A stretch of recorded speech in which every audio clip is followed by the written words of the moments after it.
estaba comentándome eso, las lo que me faltaba. actividades. Yo mandé un trabajo ayer a la noche, Ah, ¿y cuál? Porque puede ser que... eh, eh, pero el 3 y 4 eso sí, eso no lo terminé. la guía de lectura mandaste. Sí, Claro, perfecto, exactamente, sí. perfecto. Sí, Pero lo el que me va a profe... ayudar para el examen sería el trabajo 3 y 4 que ese es, Claro, comencé a hacerlo al 13 y me restaría una pregunta de este trabajo número 3. bien. Cuando lo tenga listo se lo envío, sí. Bien, perfecto. Yo por eso, porque es más que apurarlos con la entrega y cumplir los plazos, que saben que es flexible, más para esto, para la práctica del primer parcial. ¿Que cómo va a ser Por el supuesto. primer parcial la semana que viene? Buenas tardes a todos, perdón, Hola, profe. ¿Qué Maricel, tal? no, Buenas buenas tardes. Hola tardes. Maricel, buenas tardes. El primer parcial, primero que va a ser de a dos, en pareja, lo pueden realizar. Y lo que vamos a hacer es a las 6 de la tarde del martes que viene, del martes 20, yo voy a subir el parcial y tienen una semana para contestarlo. Esos son los tiempos ideales y hay compañeros que no están siguiendo la cursada y que yo estoy hablando con ellos y están viendo los videos y entregan las actividades igual y demás. Pero lo ideal es eso, que puedan cumplir en tiempo y en forma en una semana, o sea, del 20 al 27, realizar el parcial, que es un poco como las actividades, es decir, tiene algunos textos, algún artículo de un diario para analizar y relacionar con las distintas teorías que vimos, ¿sí? De la unidad uno Perfecto. y 2. Y Tendríamos que estas personas que estudiarlas van a en las integrar el disciplinas. grupo, ¿las Sí. va a elegir usted, profe, o No, nosotros no? pueden armar las parejas como ustedes quieran, Bueno, ¿sí? Lo que yo perfecto. ahí en las consignas les digo, lo que es importante por ahí en un parcial domiciliario, ¿no? Obviamente, es guardar, digamos, la forma de la redacción, de que quede explicado con sus palabras, obviamente haciendo referencias a textos y todo, pero bueno, esto de ser, que cuando ustedes vuelvan a leer un párrafo digan, se entiende la idea que quise poner acá y no sea por ahí un poco lo que yo te corregía, Darío, hoy, de un compilado de cosas de corto y pego y que después se contradicen o habla de un tema que en realidad no responde la pregunta. Lo importante no es la extensión de las respuestas, sino siempre que tengan coherencia en sí misma, ¿no? Y que estén haciendo referencia, si hablamos del método científico, ahí voy a la actividad que hicimos de Durkheim y de Weber, que responda a eso, no que hable que uno estudia la intencionalidad de la acción individual y el otro estudia los hechos sociales como cosa, no, estamos hablando de la metodología, ¿no? Siempre, obviamente, hay cosas que responden directamente y sobre todo en ciencias sociales y complementos que responden indirectamente, porque bueno, ahí justo en ese ejemplo de la metodología y la unidad de análisis van un poco juntas, ¿no? Cómo define Weber su unidad de análisis tiene que ver con la metodología que va a utilizar, y a Durkheim le pasa lo mismo, ¿no? Que decimos que es tan positivista que crea este concepto de hechos sociales como algo externo, afuera de los sujetos, capaz de ser estudiado como uno estudia un microorganismo vivo con un telescopio en las ciencias naturales. Entonces, está relacionada, pero bueno, a lo que voy es que la coherencia por ahí de sus respuestas son valoradas en este tipo de parciales, ¿sí? Y hay Sí. también creación propia, que se valora la creatividad, y bueno, obviamente esto, lo que yo busco es ver si más o menos entendieron los temas. Y en las actividades por ahí esto, yo les pongo por ahí regular en vez de excelente, porque o sea, obviamente saben de lo que están hablando, pero quedó medio confuso y enredado, ¿no? Y ahí es la diferencia por ahí, todas estas actividades que yo les puse esta escala, ¿no? De deficiente, regular y excelente, que es global. El parcial domiciliario lo vamos a puntuar de 0 a 10, porque yo sé que por ahí a ustedes también les gusta tener una nota más exacta de cómo fue su rendimiento, una devolución. Entonces en el parcial sí vamos a usar esa calificación, esa escala de calificación, ¿sí? Jimena, te hago una consulta. Y con esta materia vamos a final. Sí, tiene final obligatorio. Esto lo hablamos en alguna de las clases, que yo les digo que la instancia de evaluación final, que es un encuentro individual oral, o sea, sincrónico, que tenemos que acordar en esta manera virtual, una hora, ¿no? Lo que estamos haciendo es eso, ordenar, por ejemplo, si se inscriben todos ustedes, los 6, a final, suponiendo, lo que hacemos es presentarnos a esa hora del final, establecer un orden, bueno, vos 6, vos a las 6:30, vos a las 7, 7:30, así, y lo que se evalúa ahí oralmente es poder, primero, hacer foco en lo que tuvieron por ahí más flojo, porque después vamos a ver la segunda parte de la unidad 3 y 4, cómo se va a evaluar. Entonces, por ahí retomar los temas que yo sé que a ustedes les costó o estuvieron más flojos. Y para mí la instancia de evaluación final es una retroalimentación importante, tanto de ustedes hacia mí, de poder decirme, esto lo entendí, esto para mí no tenía sentido, esto nunca lo llegué a explicar, nunca lo llegué a entender, y de mí poder hacer una instancia de devolución de todo lo que fue la cursada, y por ahí reforzar o poder hablar uno a uno las cosas que por ahí se entendieron menos, ¿no? Y poder decir, no, che, acordate que esto así es una instancia más de O sea que ahora, aprendizaje. cuando empiece ahora, nos podemos anotar para rendir en diciembre. Sí, sí, sí. Que arranca mediados de noviembre la El 5 de inscripción. noviembre creo la inscripción, yo me los anoté, ya les va a llegar la disposición seguramente, o no sé, que tuvieron la reunión. Porque vamos a estar cursando todavía. Claro, van a estar cursando, entonces la segunda nota de cierre no la van a tener, pero yo les recomiendo a todos que se anoten, porque bueno, yo siempre recomiendo, bueno, lo más fácil para dar un final es acabo de cursar la materia, tengo todo más o menos fresco, me siento un rato a repasar algo, ¿no? Entonces, del 5 al 10 de noviembre ustedes se van a poder inscribir como condicional, es decir, esperando el cierre de nota de la cursada, que más o menos ya cada uno va a saber, ¿no? Y Va a la haber un fecha solo más llamado. o menos, no. No, no la dio todavía el instituto. Sí va a haber un solo llamado, digamos. Vieron que, bueno, ustedes el primer año, vos Daniela ya venís cursando, pero Sí. en general hay dos llamados, entonces se anotan en unas Sí, en materias agosto, llamadas. igual este año se hizo, por ejemplo, me pasó a mí que yo quería rendir materias, las que hice en el primer cuatrimestre no te dejan rendirlas, las tenemos que rendir ahora en diciembre. Se nos Claro. juntó el primer cuatrimestre. Sí, en realidad el instituto va haciendo estas reglas a medida de esta experiencia, Sí. ¿no? Entonces, ya ahora sí definieron que para diciembre, la mesa de febrero, Del 1 al 20 de diciembre nos dio la fecha la va a ser profesora la Erika. mesa. Sí, la mesa. Sí, sí, va Y a ser ahí, en bueno, diciembre.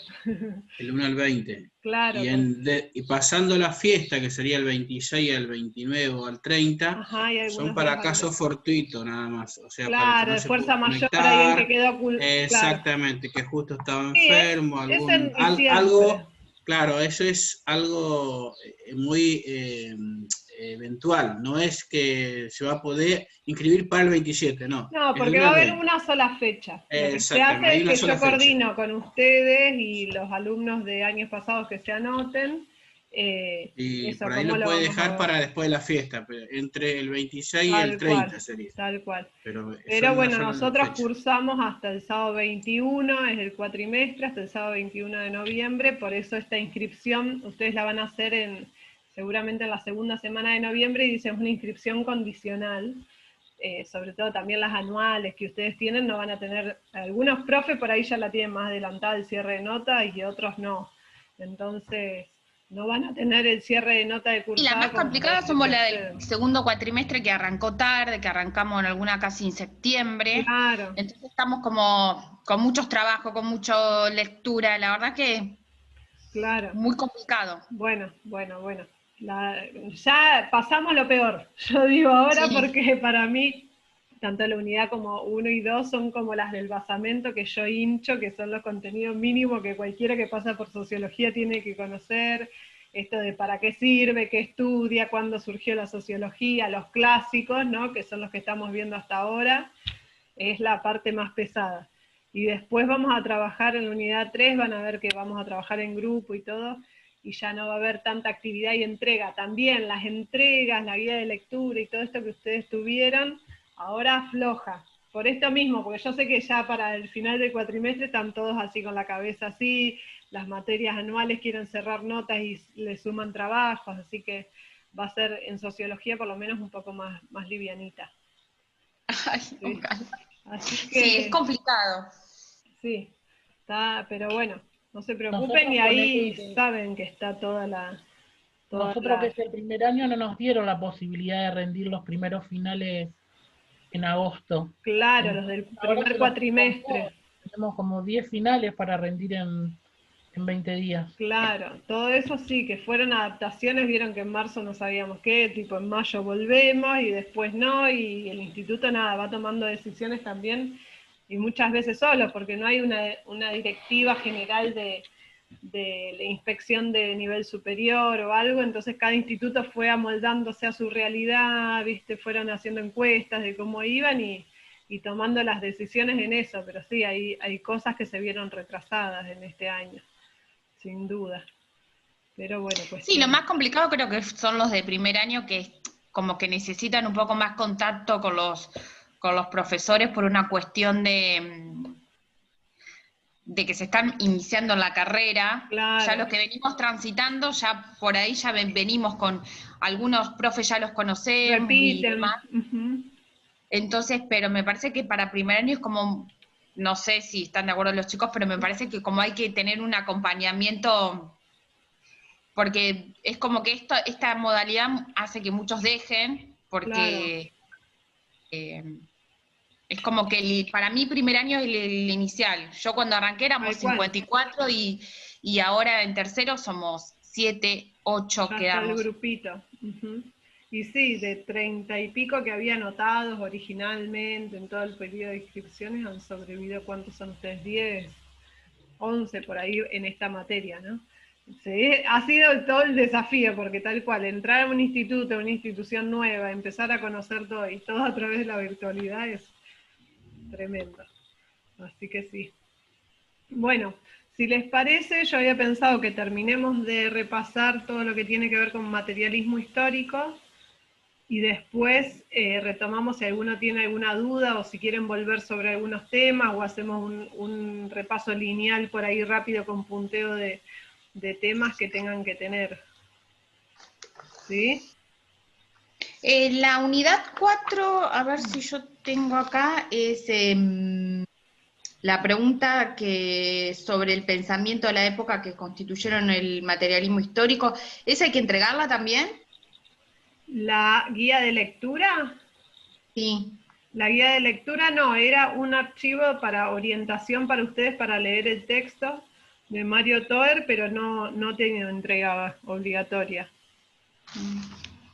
¿Cuáles son las entregas obligatorias? ¿Las que ya entregamos? Pues yo no sé si estoy... Claro, mirá, la actividad 1 la hicimos en clases, todos juntos en una de las primeras clases. La 2 era el cuadrito. La actividad 2, claro, fue sobre el texto de Nisbet. La 3 y la 4 son sobre Durkheim y Weber, en realidad una es sobre Durkheim solo y la otra es sobre Durkheim y Weber, la comparación metodológica. Hasta ahí, esas son las 4 actividades. Creo que yo entregué todo. No, y después estaba la guía de lectura del texto de Portantiero, que es así, era de entrega obligatoria.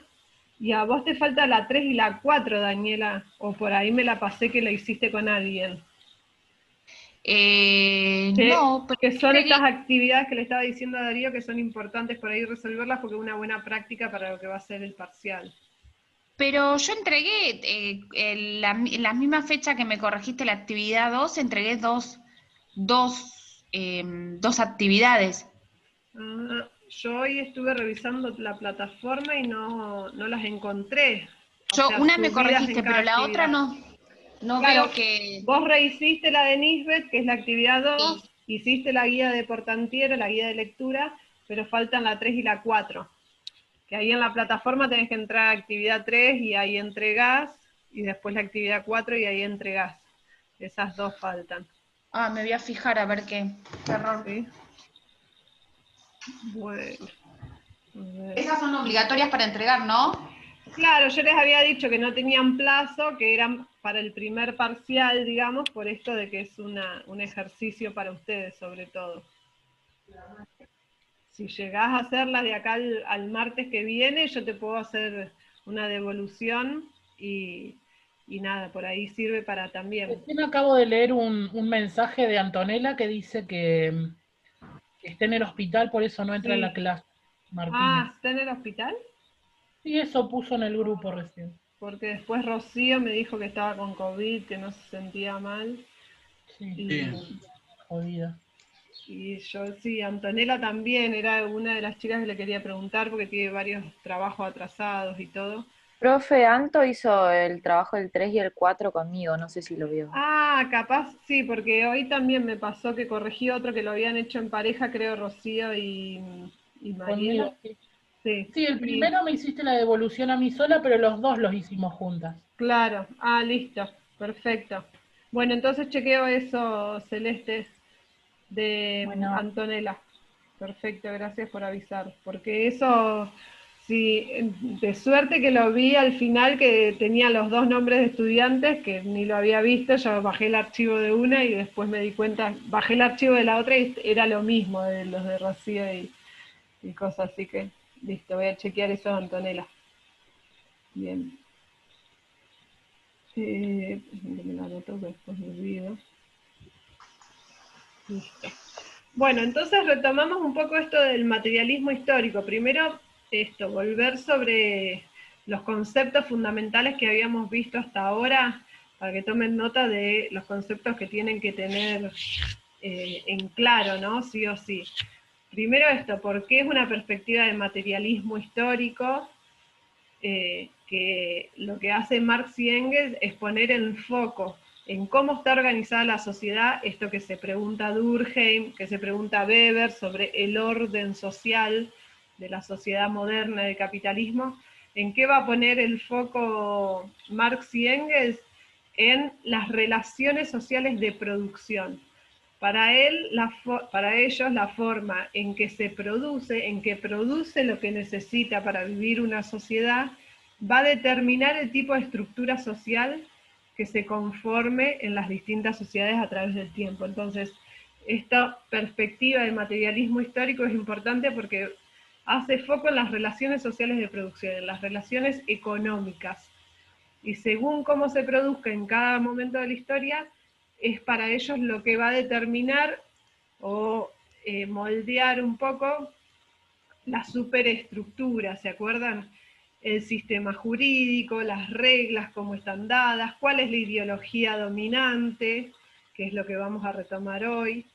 Entonces, ellos hacen foco en esto, en las fuerzas productivas, que qué son las fuerzas productivas, con qué producimos lo que producimos el hombre cuando transforma la naturaleza y produce para subsistir en la materia prima, es decir, la naturaleza, las fuerzas productivas, ¿no? La naturaleza, la materia prima que va a ser transformada, las herramientas o maquinaria que se utiliza en determinada época, y ahí es muy importante los avances tecnológicos, estuvimos hablando el otro día, lo que implica el descubrimiento del fuego, o de la rueda, o de la imprenta, cómo esos cambios tecnológicos son muy importantes para cada época, y las fuerzas productivas, entonces la naturaleza, las herramientas maquinarias y la fuerza de trabajo, es decir, la fuerza del hombre, para transformar, utilizar esa herramienta y transformar la naturaleza.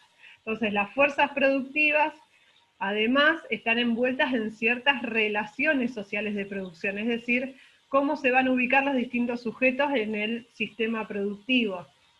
Y ahí lo que hace Marx es describir distintos modos de producción a lo largo de la historia. Él dice, bueno, con las sociedades cazadoras y recolectoras, el primer modo de producción, entonces el modo de producción está compuesto por las fuerzas productivas y de las relaciones sociales de producción. Ese primer modo de producción él lo llama comunismo primitivo. Comunismo porque cazaban y recolectaban lo que necesitaban, se repartía y no había un excedente, es decir, nadie se apropiaba de algo de lo producido para poder dominar a otro grupo. Por eso le llama comunismo primitivo. Después, a medida que avanza, y sobre todo tienen que ver los cambios tecnológicos y cómo se vuelve a organizar la producción, dice un segundo modo de producción es el esclavismo, ¿no? Donde hacíamos hincapié en la aparición de la agricultura como técnica productiva nueva, que permite que los nómades, las sociedades cazadoras y recolectoras se asienten, y que el hombre empiece a producir digamos, y no solo producir lo que necesita para vivir, sino producir un excedente, es decir, con una cosecha podía producir de tal manera que alimentaba a todo su grupo y además sobraba. Y ahí es donde dice Marx, con este excedente aparece un grupo que se lo apropia y que va a dominar a otro grupo. Y ahí aparecen las clases sociales, es decir, la desigualdad social.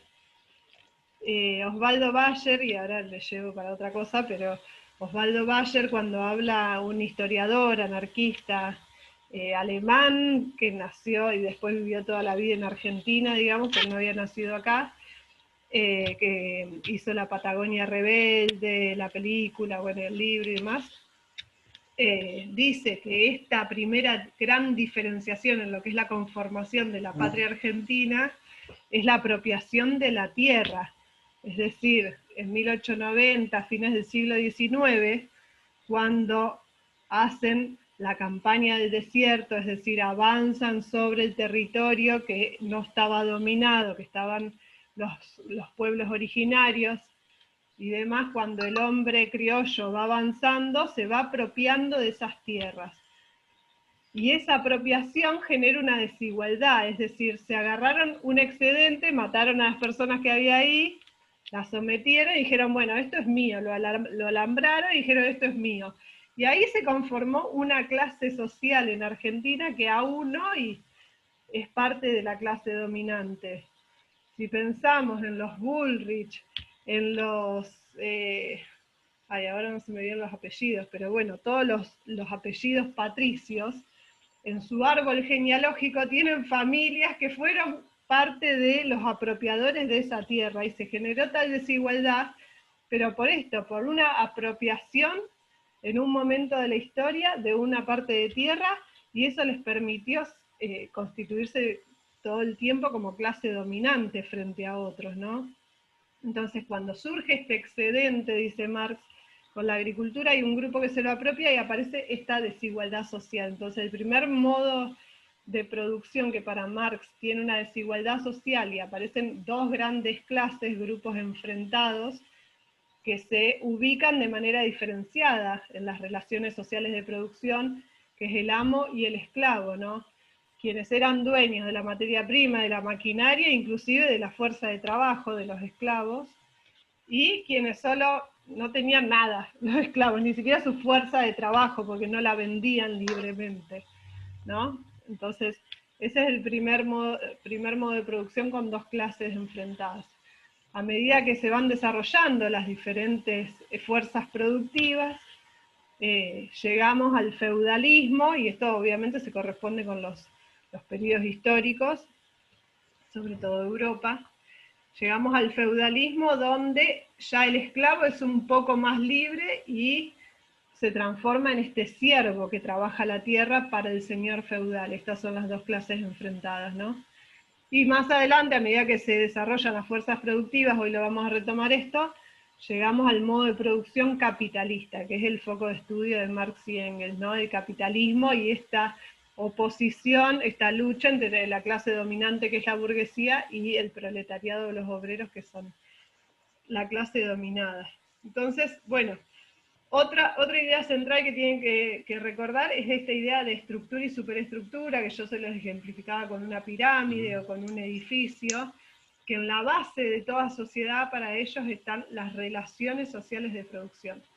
Y del modo en que estén definidas esas relaciones sociales de producción, y quiénes sean los sujetos, las clases enfrentadas, va a determinar o a condicionar el tipo de sociedad o la superestructura de esa sociedad, que está compuesta por todo el marco jurídico, legal, ideológico, y entre ellos, en el sistema capitalista, en el modo de producción capitalista, está el Estado, como una institución que justamente lo que hace es resguardar los intereses de la burguesía. Es decir, la clase dominante en cada modo de producción desarrolla todo este aparato de la superestructura justamente para beneficiarse. Es el que pone las reglas, el que dice que hay que pagar, que no hay que pagar, el que termina, digamos, a través de distintos mecanismos institucionales, todavía fortaleciendo aún más su propio poder, ¿no? Como clase dominante. Entonces, es importante destacar que que el Estado es un Estado capitalista que antes no existía, es un Estado moderno. En el feudalismo no existía el Estado como institución, sino que el feudo, el control del poder era más difuso y tenía que ver con la propiedad de la tierra, y que no es una institución imparcial, sino que su función es garantizar el orden donde la clase burguesa es la clase dominante, ¿sí? Y donde hace que permanezcan las desigualdades de clases, es decir, que el obrero, el proletariado no puede hacer la revolución y cambiar el sistema. El Estado es parte de esa superestructura, ¿no?, que garantiza ese orden social.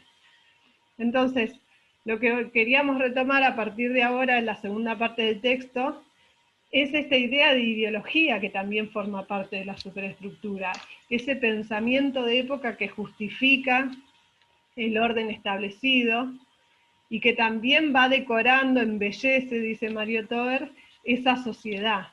Entonces, la ideología que permitió que la burguesía, como nuevo actor social que antes no existía, estaban los siervos, los señores feudales, aparecen estos artesanos, mercaderes, que empiezan a trabajar en los burgos, en las ciudades, en los puertos.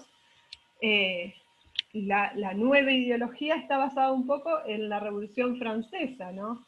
Acuérdense, fraternidad, igualdad y sobre todo libertad. Entonces la ideología liberal es la que le va a permitir a la burguesía de terminar de desarmar toda esa moral, podría decir Durkheim, que estaba atando a la sociedad al viejo régimen, al antiguo régimen, a la sociedad tradicional.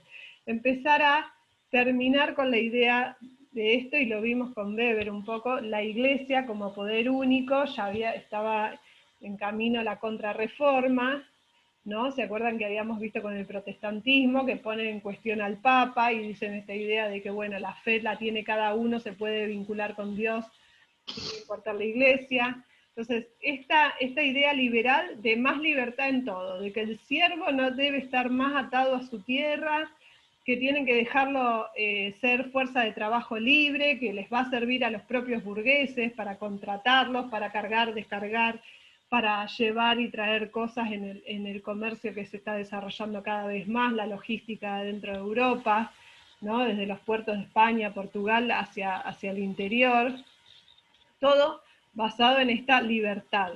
Entonces, dice Marx, igual no solo el capitalismo tiene una ideología, los modos de producción anterior también tuvieron su superestructura una ideología. En el feudalismo, muy ligada a lo que tenía que ver con el patrón religioso, ¿no?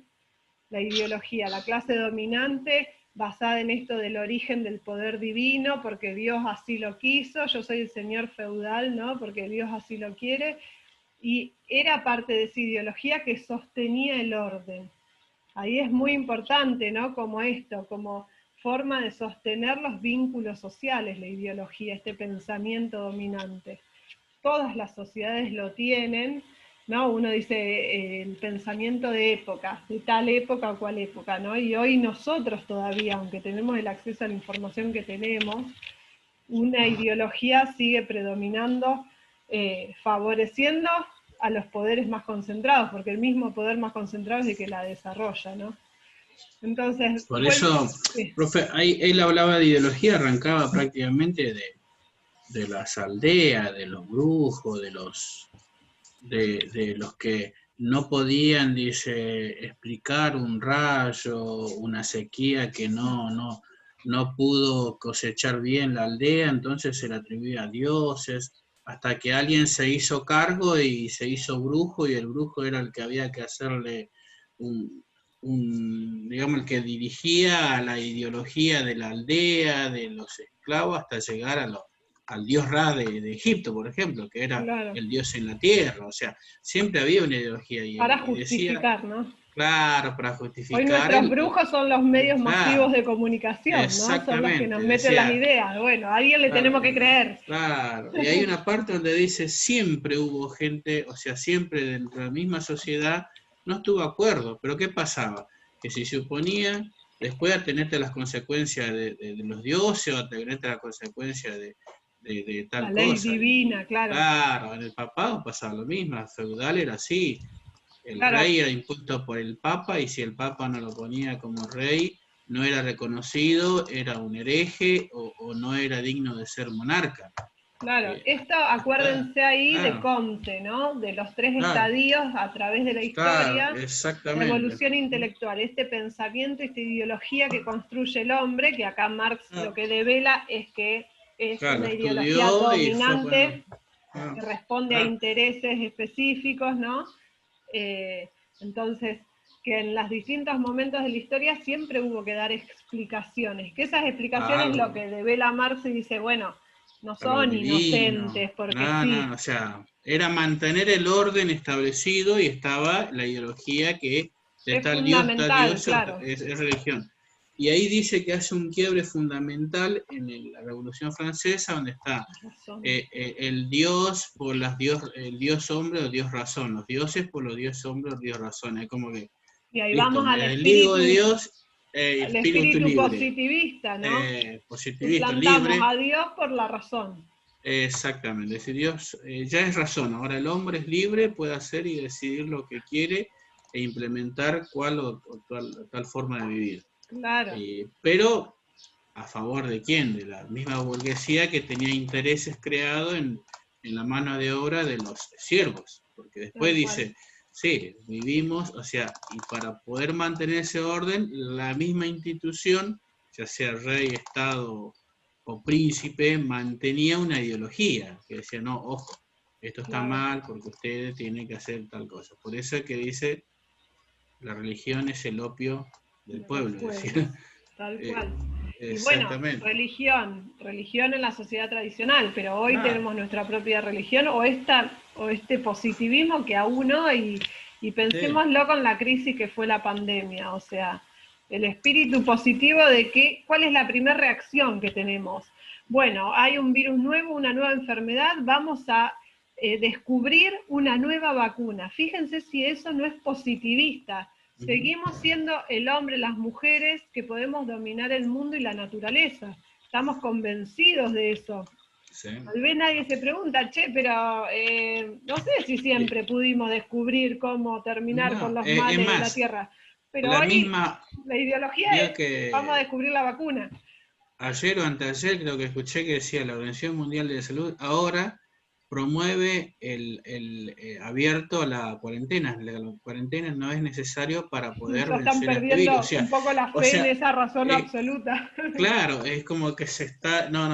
bueno, no es tan así como decíamos, no es tan cerrado, vamos a tener que hacer un poco más abierto. Y claro, porque, a ver, fue una reacción, y aparte hoy con la comunicación instantánea, no hay ni siquiera tiempo de reflexionar, ¿no? Es toda una vorágine de que va vomitando información y pensamientos. Y lo primero que nos surgió al mundo entero, digamos, país por país, ideología por ideología que tenga, es esta reacción de el hombre a través de la ciencia puede dominar el mundo. Hombre, razón, ciencia. Claro, hombre, razón, ciencia. Eso sigue siendo el paradigma dominante. Claro.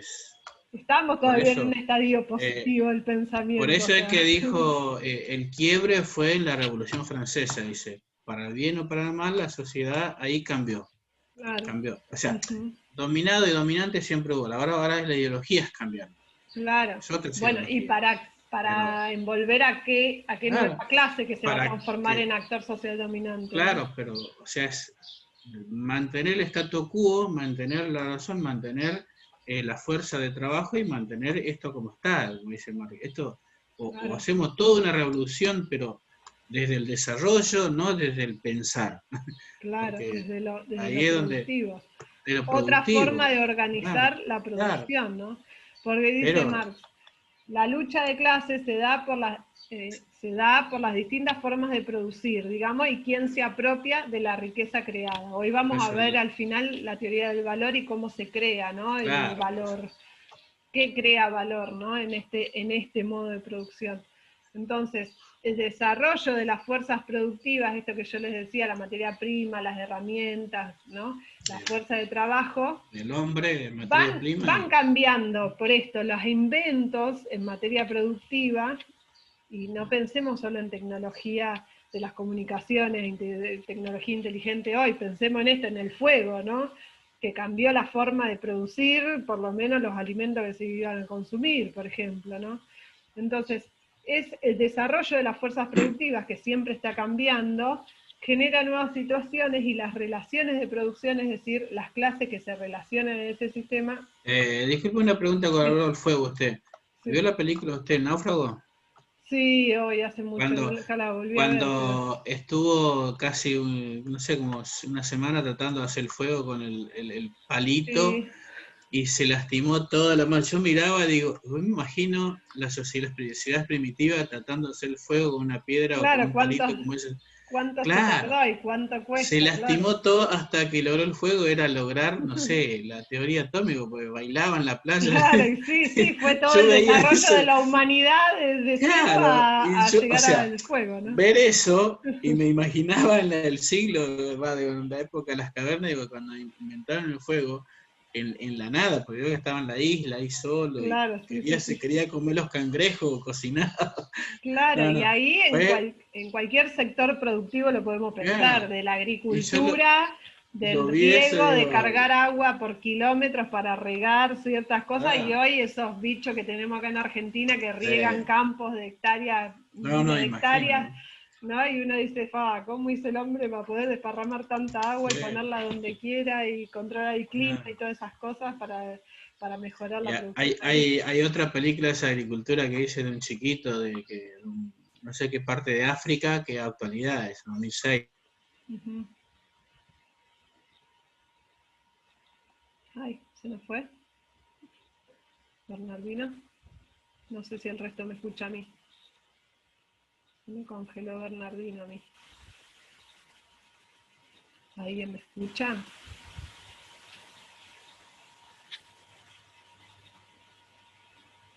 ¿Alguien más me escucha? ¿A mí?